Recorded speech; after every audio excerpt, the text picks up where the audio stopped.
Yeah. My apologies. I do this one first, though. Let's see.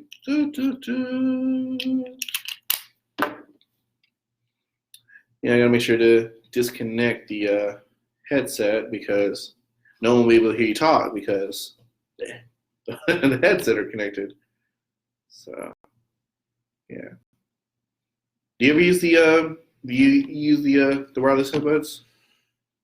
My wife got me something like that. Yeah. And I use them every now and again, but they seem to fall out. Not fall out, but they seem to cut off here and there. Oh, okay. Like they seem to get, lose their connection with my phone. Oh, I see. That's gotta be annoying. Yeah. Yes, sir. How's that looking there? All right, Wes, you gotta get in, man. People, you gotta get in there. There we go. That'll work. All right, so we are here. We are live. It is Friday, January 17th, 2020. Can you believe that we only within 2 weeks we're going to be in the second month of the year? It goes fast. It goes fast. It is going super fast. Absolutely. Well, my name is Qierre McGlory. I'm Realtor, author of the Blueprint to Successfully Sell Your Home, and the productivity coach for our Keller Realty North Tustin office. Right sitting next to me is my business partner, my lender, Mr. Moneyman himself, and Omni-Fund's Realtor Broker Associate, Mr. Wesley Oliver. How are you doing today, sir? Excellent. How are you? I am doing well. I am doing fantastic. It is Friday, January 17th, 2020. It's officially Martin Luther King weekend. And I'm actually very excited because on Monday I'm going to be volunteering with the Orange County Food Bank, and we're going to be putting together care packages for all the needy people and needy families all over the world. So I'm very excited about doing that. Yes. And today we're going to be talking about down payment assistance. Yes. How to get that free money so you can buy the house that you want. Right? Yes. Absolutely. Absolutely. So before we start, I want to dispel some myths out there. Now, Wes, we get this conversation all the time. Now, I heard that in order for you to get down payment assistance, you have to have like perfect credit. Your credit score has to be like nothing less than 800. Is that true? No. Man, I also heard, Wes, that in order for me to get down payment assistance, I have to be at my job at least 15 years or longer. Is that true, Wes? No. Man, I also heard, Wes, that in order for me to get down payment assistance, I can only buy a house. Not true. So you can get down payment assistance with a condo. Yes, you can. With a townhouse. Yes, you can. With an investment property? Possibly a duplex, if you're living in one? No. Okay. All right. I tried, guys. I tried for you. All right. So there are some limitations to it, but you don't have to have perfect credit. You don't have to be in your job for 15 years. Absolutely not. Right? Now, is there any type of income limitations? Like if you make a certain amount that you can't qualify in terms of a lower amount, like maybe if you don't make like $100,000 in Orange County, you can't qualify for it. No. So you would only, as far as your income, there are only income limits or caps. I see. Okay. Yeah, so it's not a minimum you need to make. There's only a minimum you need to make to qualify for the home you want to buy. Got it. Okay. Nice. So there's no like real limit in terms of, if you don't make a certain amount, you can't get down payment assistance. Right. All right. Perfect, man. Well, I know it's something that you definitely are passionate about when it comes to down payment assistance. I mean, we've been fortunate enough to work with our buyer clients that have been able to benefit from down payment assistance. So Wes, for people out there that don't know how down payment assistance works, like let them know. Okay, so first and foremost, I want to start with this: what the purpose of these programs are. Because usually when I'm dealing with first-time home buyers and we go through all the numbers and all the assistance they're getting, sometimes you do still have to come out of pocket. They're like, wait a minute, I got to put in on this? Yeah, you're going to take what it would cost you to go rent a new apartment and buy a house with it. Wow. I love that analogy. I love that. So you're taking maybe $1,200, $2,000, maybe $3,000, whatever, and that's what you're taking. Yeah. That's the money that you need. Yeah, and then just depending on how high up, you go up the ladder as far as purchase price, could be $4,000 or $5,000. Right. But the point is, the program is going to save you, thousands today. So let's start here with how the programs work. So first and foremost, you have different organizations, and in some case lenders, that offer down payment assistance programs throughout the state of California. The organizations themselves, many of them, don't actually lend money. That's where lenders like myself come in. We are the ones that are actually doing the, processing and funding the loan, and they're the ones that are actually, they're funding the program, but they don't lend money specifically. Right. So that's how that would work. Okay. So currently you have two types of programs. There used to be grant programs. Those don't really exist anymore. I mean, you might find them on a lower level if we're talking about something specifically offered for a city, possibly even a county. But if we're talking about the statewide programs, they don't offer grants anymore. What they do, there's two options or two types of assistance they provide. One of them is in the form of what we call a silent second. Okay. The reason it's called a silent second is because you will not have to make any payments on that loan, say for your down payment. Now, do they still have those programs? They do. Okay. That sounds familiar because I think a house I sold last year, I think they had that set up where they had that silent second. Yeah. So if they provide you with a silent second, the way it works is they're going to finance a primary mortgage for you. That primary mortgage is going to be a 30-year fixed loan product. Okay. Right? Then they're going to provide a second mortgage for the amount of your down payment. And if you choose to use the closing cost assistance as well, they would be financing an additional loan for your closing cost. You're only paying on the primary mortgage to begin with. Okay. Once the primary mortgage is paid off, so we're 30 years into the future now. Once the primary mortgage is paid off, then you would start making payments on the second loans. So you're saying that a person with the silent second, they don't have to make any payments for 30 years? Right, on the second mortgages, yes. Wow, that's amazing. Now, when it comes to down payment assistance, is it only, will they also be able to help you, let's say, with like closing costs too? Yeah, so there is a specific closing cost assistance program. Wow, okay. And you don't have to use both of them. You can choose to just do the down payment assistance portion, or you can use the down payment assistance portion in conjunction with the closing cost assistance. And that is offered through an organization by the name of the California Housing Finance Authority, or CalHFA, or some people might say CalHFA. Okay. Yeah, I hear that a lot. I got that CalHFA, man. Yeah. I got that CalHFA, right? I hear that a lot, absolutely. Now, I've heard people say that, the reason why I don't want to do down payment assistance is because, my mortgage payment is going to be so much higher than if I put, just 3.5% down. What would be the difference if you did that? I mean, would it be that substantial between those two? It may or may not. So here's how the down payment assistance works as far as your interest rate, because that's really what's going to determine what your payment is. Okay. So in the case of the CalHFA, basically, and actually the other organizations work like this as well, the more in assistance you choose to use, the higher your interest rate is going to be. So there's no such thing as a free lunch. Right. But here's how it works specifically, say, with CalHFA. Okay. So if you choose to just use the down payment assistance portion, that's going to provide you with the lowest interest rate. And that interest rate is going to be very close to, where the market is, if you were just to do it the old-fashioned way. Okay. Now, if you choose to, you can go up to 3% in closing cost assistance. And this is on top of your down payment assistance? Yes. Wow. So you get down payment assistance, you can go all the way up to 3% of closing costs? Yes. Wow, okay. So they're financing 3.5% for your down payment portion. Then if you choose to, you can add closing cost assistance. Now with the closing cost assistance, you have two options. Okay. Option number one, you can do 2% in assistance, and that 2% amount is based on the loan amount. So it would be 2% of the loan amount of the primary mortgage. Okay. Or you could go all the way up to 3%. So the way it works in terms of your interest rate, you're going to have the lowest rate is going to be just down payment assistance. Okay. The next highest rate is going to be down payment assistance plus 2% in closing cost assistance. And then the highest rate is going to be down payment assistance plus 3% in closing cost assistance. Okay.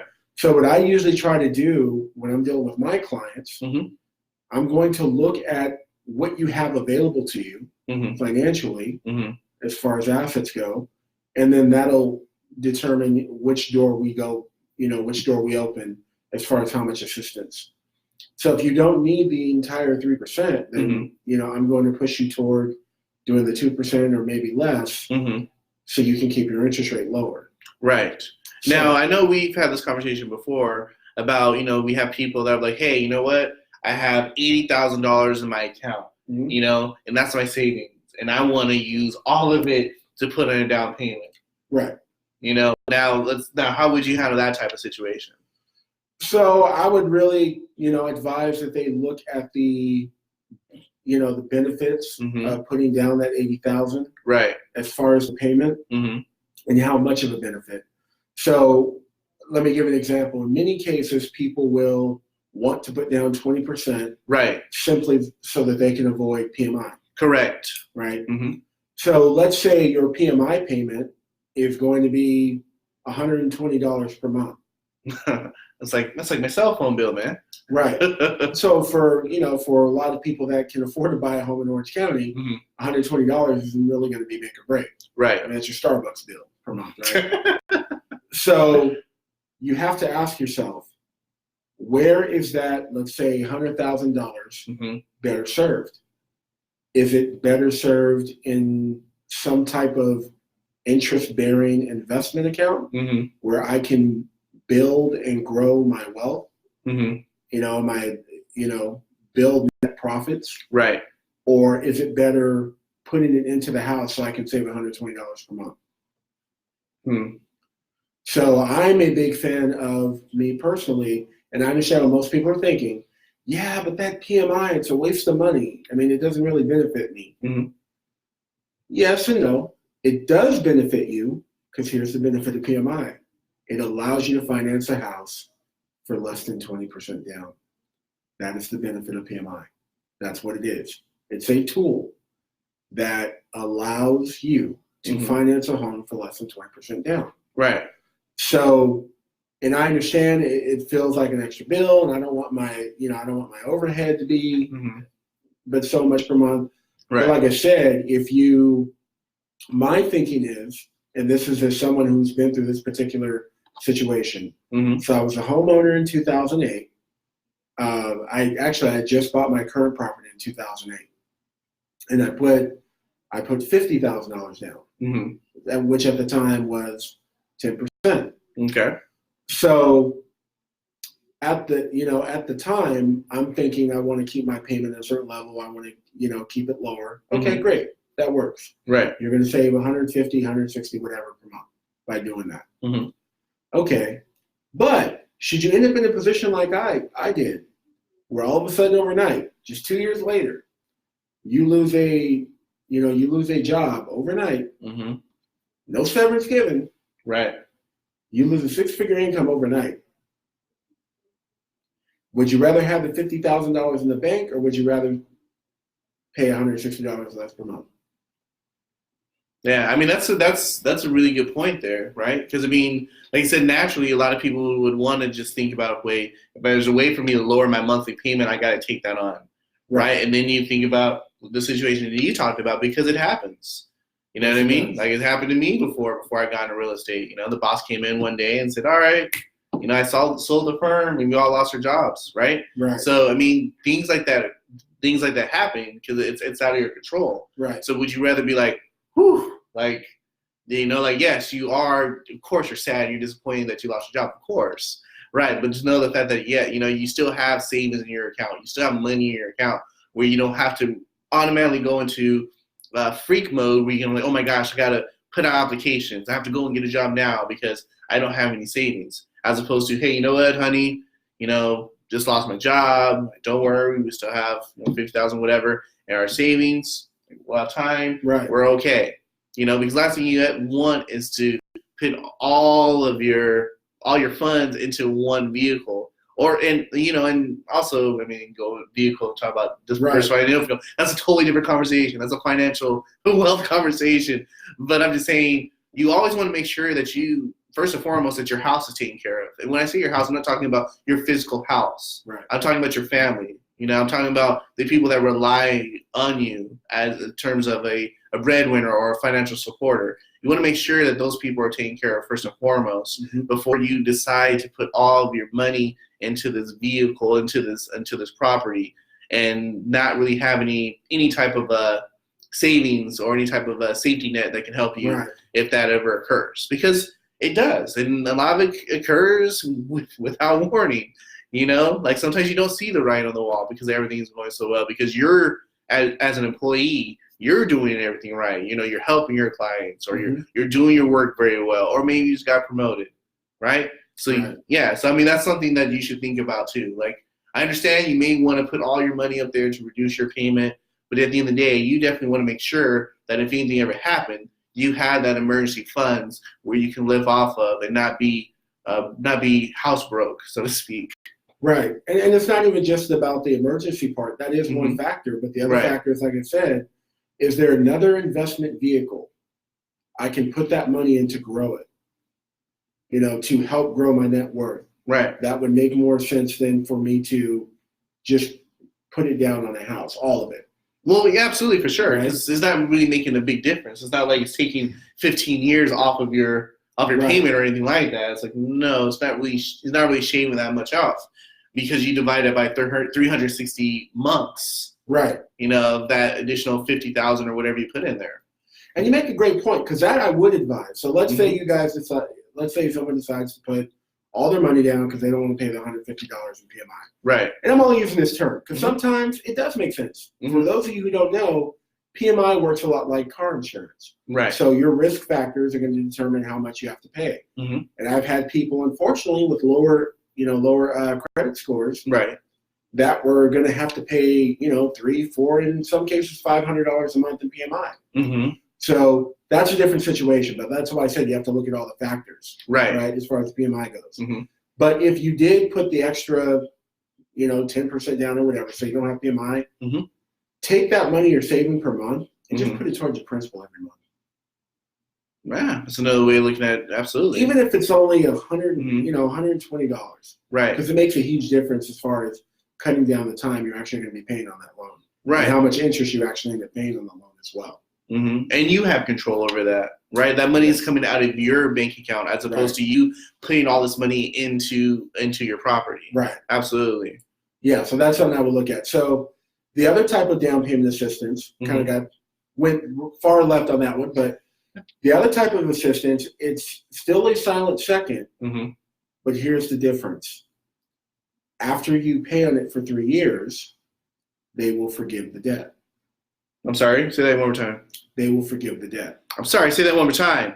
They forgive the debt. I'm sorry, one more time. They forgive you. Nice. Wow. So all you have to do is just make payments for 3 years and it's forgiven. Is there like a certain amount that's forgiven? Yeah. It's called all of it. I'm sorry, how much? 50%? 25%? 75%? 100%? Keep it 100. Wow.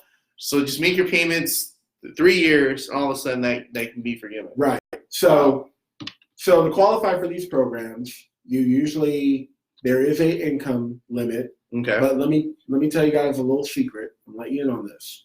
Because usually the biggest misconception about these programs is you basically have to be a pauper to be able to qualify for them. Right. Like you have to be just above the poverty line to be able to qualify for them. In Orange County specifically, so let's just take Cal HFA. Right.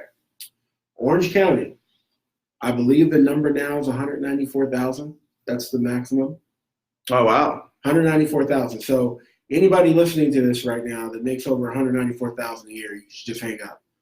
But for the other 98% of you, stay tuned. Now the 194,000, is that based off of like together, or is that one person? Like, whoever's going to be on the loan. Okay. So if you make 193,000 and your wife makes $1 million and she decides not to be on the loan, you're good. Oh jeez. Oh wow. Yeah. So that's how much leeway they give you. Mm-hmm. And I believe in Riverside and San Bernardino counties right now, Right. I believe the number is like 129,000 a year. Mm-hmm. So that's number one. You only have to have a credit score of 640 points.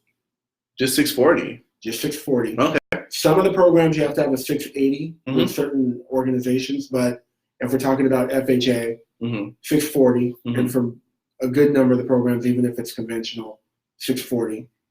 You have to be a first-time home buyer. I have good news for you guys. Yes. I have really good news for you. Their definition of a first-time home buyer is simply someone who has not had title to a principal residence in the last 3 years. Interesting. Okay, so let's repeat that one more time. So the definition of a first-time home buyer regarding the down payment assistance program is what? Someone who has not held title to a principal residence, a home you live in the last 3 years. Wow. So let's say you sold your house 5 years ago. Yes. You became a renter for 5 years. Right. You want to buy a house. Correct. You are now considered a first-time home buyer. Yes, you are. And you can take advantage of these first-time down payment assistance programs. Absolutely can. Wow, that's amazing. Now, let's say maybe you had like a short sale, 7, 8 years ago, or bankruptcy, 7, 8 years ago, or like a what else? Bankruptcy, short sale, foreclosure. Mm-hmm. Any of that stuff in your record, would that keep you from being a first-time home buyer? No, and that's a great question because I want to make a distinction here, right? That I usually have to make for people. Mm-hmm. So you have two forces at play here when you're applying for one of these programs. Mm-hmm. You have qualifying for the program itself, right? The down payment assistance program, and then you have qualifying for the home loan. Yes. Right? Mm-hmm. So when you're qualifying for the down payment assistance program, you're only having to meet the standards of that particular organization. Okay. Now, with the question you just asked, that's a question more directed toward qualifying for whatever type of loan you're applying for. Right. So the great thing about these programs is that you can use the program for FHA financing and VA financing and USDA financing and conventional financing. Yeah. So you have the option to do that. Now, once you qualify for the assistance, now we have to look at what are the guidelines for that particular type of financing. So when you bring up the foreclosure, and that's a great one to talk about. Yeah. If you're applying for an FHA loan, the Federal Housing Administration guidelines are that you can apply for a new loan 3 years after foreclosure. But if you're applying for a conventional loan, which are being held to the guidelines of, say, Fannie Mae or Freddie Mac, that's a 7-year wait process. Okay. Right? If you're talking about a short sale, same thing. Short sale with FHA, it's 3 years. With conventional financing, it's 4 years. So you're dealing with, like I said, number one, we have to, when we go through the pre-approval process with someone applying for these programs, right, we have to deal with, number one, making sure that you qualify for the program, for the assistance, right, and then we got to make sure you qualify for the loan. Okay. Yeah. But the fact that you might have went through that in your life doesn't automatically disqualify you from down payment assistance programs. No, because you are a first-time home buyer. As long as your foreclosure was at least 3 years ago, or your short sale was at least 3 years ago, then you're fine. Because like I said, say with Cal Hoffman, yes, they have their guidelines for qualifying for the assistance, and then after that, they refer everything back to whatever type of financing you're using. Okay. So if you call them up and say, "Hey, can I get a loan? Can I do this program with a foreclosure? What type of assistance? What type of loan program? Conventional, as long as it was 7 years ago." That's what they're going to tell you. So you have to complete a home buyer education course, which is really easy. It's at a cost of $99. And do you have to go to a location, or can you do that online? Here's the funny part: you can do it at a location, which may cost a little more money. I don't know. It probably does. Okay. I would advise you do it online, as I advise all my clients, and here's why. If you choose, because it's supposed to be, keep in mind, it's supposed to be an 8-hour course. Yeah. So if you choose to do the live course, you're going to end up basically getting the traffic school experience on a Saturday. Hey, Little Mermaid, thank you for your comment. See what she said there? Let's see. Okay, great. Yeah. I'm glad we're helping people. Yes, absolutely. Because this is what it's all about, right? It's about Absolutely. informing you. So yes, so now she can buy a house again. So that's awesome. Yeah, absolutely. Yes. And whenever you guys want to, you guys feel free to chime in. If you guys have any questions, that's what we're here for. So thank you for that. Yeah, Yes. please do. Yes. So what were we talking about? I lost my thought. I'm sorry. You were talking about loans, and you were talking about 7 years and how it's process. Oh, you were talking about either doing the course live online course. or doing live course. Yeah, so if you do the live course, you're going to have a traffic school experience. For those of you who've done traffic school, you're going to end up somewhere in a location on a Saturday morning with a bunch of strangers in a classroom setting for 8 hours. Little Mermaid, I'm gonna have I'll have Wes on the phone because Wes is the one that does the loans and he does all the number stuff. Yeah, because she said she'll need one of us on the phone. Okay. So, yeah, Wes will be on the phone. So absolutely. Or you can do it online, and here's the great part about doing it online. You have, I believe, like 8 different modules. So here's what you get to do. You get to log in today. I only feel like doing like one module. I only got time to do one. Mm-hmm. So you do your one, you fold the laptop, you go on about your business. Monday, you think, I got a little more time, I'm going to do 3 more modules. You do 3 modules on Monday, you close the laptop. You can do it at your own pace in your own time. That's the beauty of doing it online. So I prefer it that way. That's usually the way I direct my clients to do it. Mm-hmm. And I'm pretty sure it's probably going to be less expensive to do it online as well. Oh, nice. So they do this home buyer program, right? And then I'm sure there's probably some type of test or something. Yeah, it's kind of, well, yeah, it's they're kind of doing like knowledge checks throughout it. Mm-hmm. And then at the end of it, you get a certificate that says you completed the home buyer education course. Yes. And that goes in your file, and that's one more box you get to check off for qualifying for the program. Nice. Awesome. And one last question about down payment assistance programs. Like, does your escrow have to be longer because you're doing a down payment assistance program? No, it does not. It's because here's the thing that most people don't realize. Mm-hmm. So the organization, so CalHFA, mm-hmm. they are leaving it up to the lenders to fund the loan. So we're still in charge of the entire process. Okay. There's only one portion of the process that we're not in charge of, which is basically once we underwrite the file and approve it, mm-hmm. we send the file up to CalHFA. Okay. And CalHFA is going to, they're not going to underwrite the file, they're just going to verify that you qualify for their program. Okay. Which normally takes anywhere from 24 to 48 hours. And the cool thing about these organizations, especially CalHFA, mm-hmm. they're really transparent. Right. So at any point in time, and I'm going to do this with you guys here now, at any point in time, you can go on their website. People are always asking where are the interest rates on these programs. I got news for you. You can go to their website and see. So let's see. So these are the rates right now. There we go. You got to get the right reflection there. There we go. So these are the rates right now. So this is the rate if you just want a down payment assistance on a conventional, 4%. Okay. That's very close to where the market is. Absolutely. If you wanted 2%, it would be a rate of 4.65%. And then if you wanted 3% assistance, it'd be 5.125. Now, this column here, mm-hmm. so there's another program that Fannie Mae or Freddie Mac offers on their own. It's sort of like a first-time homebuyer program in their own right. Right. They don't give you any money, but what they are doing is they're allowing you to purchase the home mm-hmm. by putting down only 3% on mm-hmm. a conventional mortgage. Right. And they're reducing the cost of your PMI.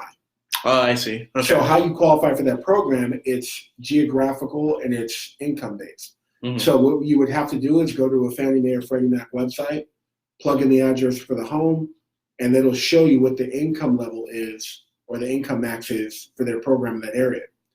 If you qualify for that Fannie Mae or Freddie Mac, mm-hmm. you get these rates, which are even lower. Nice. So that's how that works. Yeah. So the main reason I brought this up, we're going to look at what their processing time is on files. And you can go on there at any point in time you want, mm-hmm. and you can look at what the processing times are. And it'll tell you we're working on, say, 50 files mm-hmm. and we're working on the files that we received on the 16th of January. Oh, okay. So you always have an idea what the how long it's going to take to get your file processed. But yeah, so the lender is still largely in charge of the process, so it doesn't have to hold anything up. Mm-hmm. It's like a normal real estate transaction, and they want it to be that because what they don't want to have happen is they don't want you to be in a situation where you're submitting an offer and you're being discriminated against because you're using down payment assistance funds. Yeah, and that's huge.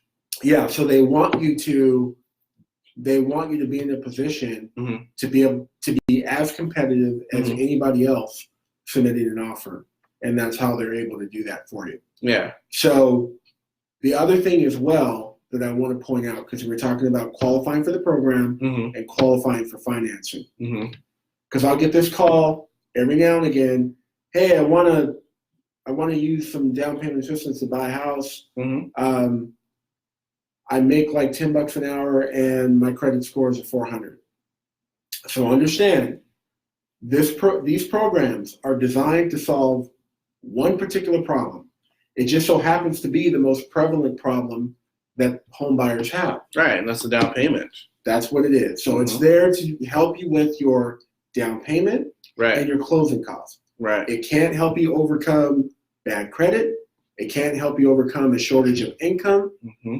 It is there to help you with your down payment and closing costs. So basically, it's there to help you provide the assets. Mm-hmm. Now, the credit and the income, that's still on you. You still got to take care of those on your own because you still have to be able to qualify for a loan. So don't get confused and think that these programs are just, doing the Oprah thing and handing out houses to everybody. You get a house. You get a house. You get a house. No, it's not that kind of program. But if you are challenged, like 57% of the renters say they are challenged with coming up with a down payment and closing costs. This is going to help you significantly. Nice. Well, thank you, man. Thank you, Wes, for providing us with all the great information about down payment assistance programs. And like I said, Wes is passionate about helping first-time home buyers, people that need those down payment assistance programs, and he's very well versed when it comes to applying and it comes to talking to these organizations and really getting it done. So if you are a buyer out there and you are considering buying in 2020, which is a very opportunistic market, definitely take the opportunity to reach out to Wesley. He'll be able to answer all the questions you have and definitely help you get on the path to home ownership. So want to take the opportunity to thank you guys again for tuning in. We really appreciate everything that you guys do, and you appreciate you guys supporting us. As always, if you have any questions at all, please feel free to reach out to us. You guys can reach out to us during live. We've had people on Instagram Live ask us questions as well. So please feel free to do that. Like I said again, thank you guys for all your support. I hope you have a great weekend. This weekend being Martin Luther King Jr. weekend. Definitely take the opportunity to give back to the community and, just be a positive role model out there for our younger generations. So just want to take the opportunity to say that. And thank you guys again for supporting us. And I will let Wes sign out. Hey, be proactive, be assertive. Have a great weekend. All right.